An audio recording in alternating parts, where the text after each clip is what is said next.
حضرت حذیفہ رضی اللہ تعالیٰ عنہ کہتے ہیں کہ مجھ سے میری والدہ نے پوچھا، تو نبی اکرم صلی اللہ علیہ وآلہ وسلم کی خدمت میں حال ہی میں کب گئے تھے؟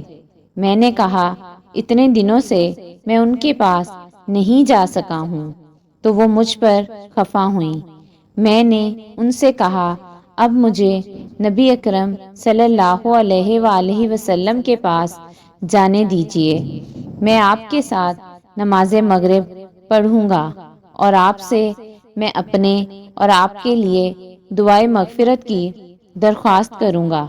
چنانچہ میں نبی اکرم صلی اللہ علیہ وآلہ وسلم کے پاس آیا اور آپ کے ساتھ مغرب پڑھی۔ پھر آپ نوافل پڑھتے رہے یہاں تک کہ آپ نے عشاء پڑھی۔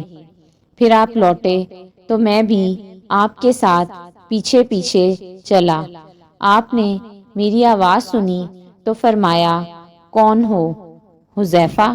میں نے عرض کیا، جی ہاں، حذیفہ ہوں۔ آپ نے فرمایا، کیا بات ہے؟ بخشے اللہ تمہیں اور تمہاری ماں کو۔ پھر آپ نے فرمایا، یہ ایک فرشتہ تھا جو اس رات سے پہلے زمین پر کبھی نہیں اترا تھا۔